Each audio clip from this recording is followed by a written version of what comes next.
Hi friends, especially hi parents. So ಇದು ಅಮ್ಮಂದರಿಗೆ ಈ video. So ನನ್ನಂಥ ಪೇರೆಂಟ್ಸ್, ಬ್ಯುಸಿ ಪೇರೆಂಟ್ಸ್ ಎಲ್ಲರೂ ಈ ಜನ್ರೇಷನಲ್ಲಿ ಎಲ್ಲ ಪೇರೆಂಟ್ಸು ಬ್ಯುಸಿ. ಅದೆಷ್ಟು ಬ್ಯುಸಿ ಅಂದರೆ ಅವ್ರ ಹೆಲ್ತ್ನ ಅವ್ರಿಗೆ ನೋಡ್ಕೊಳಕ್ಕಾಗಲ್ಲ, ಅಂದರೆ ನನ್ನ ಹೆಲ್ತ್ ಕೂಡ ನಾನು ನೋಡ್ಕೊಳಕ್ಕಾಗಲ್ಲ, ಅಷ್ಟೊಂದು ಬ್ಯುಸಿ ಆಗೋಗಿರ್ತೀವಿ. ಬೆಳಿಗ್ಗೆ ಆಯಿತು ಅಂದರೆ ಈವ್ನಿಂಗ್ ಅಂದರೆ ನೈಟ್ ಮಲಗೋವರೆಗೂ ನಾವು ಬ್ಯುಸಿ ಇರ್ತೀವಿ.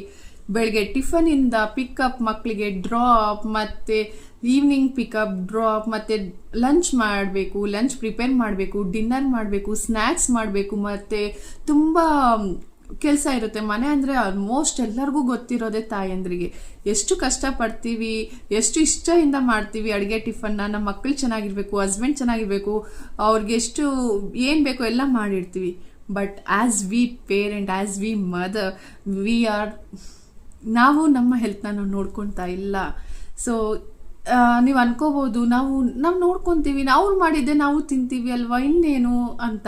ಬಟ್ ನಾವು ರೆಸ್ಟ್ಲೆಸ್ ಆಗಿದ್ದೀವಿ, ಯಾಕೆಂದರೆ ನಮಗೆ ಟೈಮ್ ಇಲ್ಲ ರೆಸ್ಟ್ ಮಾಡೋದಕ್ಕೆ. ಇವಾಗ ತುಂಬ ಜನ ನೋಡ್ತೀವಿ, ಈವ್ನಿಂಗ್ ಆಯಿತು ಅಂದ್ರೂ ಆ ಕ್ಲಾಸ್ ಈ ಕ್ಲಾಸ್ಗೆ ಮಕ್ಳಿಗೆ ಹಾಕ್ತೀವಿ, ಮತ್ತೆ ಅವ್ರನ್ನ ಪಿಕಪ್ಪು ಅದೇ ಆಗೋಗುತ್ತೆ. ಆಗಲಿ, ನಾನು ಎಕ್ಸಾಂಪಲ್ ಹೇಳ್ತಿರೋದು, ನನ್ನದೇ ಎಕ್ಸಾಂಪಲ್ಲು.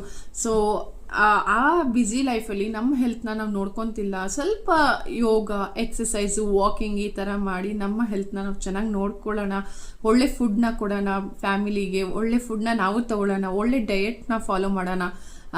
ಆ್ಯಸ್ ಪಾಸಿಬಲ್ ನಾವು ಆದಷ್ಟು ಒಳ್ಳೆ ಫುಡ್ನ ಮಾಡಿಕೊಟ್ರೆ ಅದಕ್ಕಿಂತ ಏನೂ ಇಲ್ಲ. ಸೊ ಪೇರೆಂಟಿಗೆ ನಾನು ಒಂದೇ ರಿಕ್ವೆಸ್ಟ್ ಮಾಡೋದು, ಅದು ತಾಯಂದ್ರಿಗೆ, ಅವ್ರ ಲೈಫ್ ಜೊತೆ ನಮ್ಮ ಲೈಫು, ನಮ್ಮ ಹೆಲ್ತ್ ಕೂಡ ನಾವು ಚೆನ್ನಾಗಿ ನೋಡಿಕೊಂಡ್ರೆ ಅವ್ರು ಚೆನ್ನಾಗಿರ್ತಾರೆ. ನಾವು ನೆಗ್ಲೆಕ್ಟ್ ಮಾಡಿದ್ರೆ ಅವ್ರನ್ನ ನೋಡ್ಕೊಳ್ಳೋರಿಗೆ ಕಷ್ಟ ಆಗುತ್ತೆ. ಅಂದರೆ ಅವ್ರನ್ನ ನಾವೇ ತಾನೇ ನೋಡ್ಕೋಬೇಕು. ಸೊ ಮಕ್ಕಳಿಗೆ, ಹಸ್ಬೆಂಡ್ಗೆ ನಾವೇ ತಾನೇ ಎಲ್ಲದೂ ನಾವು ಮಾಡ್ಕೊಡ್ತೀವಿ. ಹಾಗಾಗಿ ನಮ್ಮ ಲೈಫ್ನ ನಾವು ನಮ್ಮ ಹೆಲ್ತ್ನ ನಾವು ನೋಡ್ಕೋಬೇಕು ಅಂದರೆ ನಾವು ಒಳ್ಳೆ ಡಯೆಟ್ನ ಫಾಲೋ ಮಾಡಬೇಕಲ್ವ. ಹಂಗೆ ಅಂದ್ಬಿಟ್ಟು ನಾನು ಜಿಮ್ಗೆ ಹೋಗಿ ಅದು ಮಾಡಿ ಇದು ಮಾಡಿ ಅಂತ ಹೇಳ್ತಿಲ್ಲ. ಜಸ್ಟ್ ವಾಕ್ ಮಾಡಿ, ಒಂದು ಹಾಫ್ ಆನ್ ಅವರ್ ವರ್ಕೌಟ್ ಮಾಡಿ, ಅಂದರೆ ಯೋಗ ಮಾಡಿ, ಪ್ರಾಣಾಯಾಮ ಮಾಡಿ, ಈ ಥರದ್ದೆಲ್ಲ ಮಾಡಿ. ಟೈಮ್ ಇಲ್ಲ,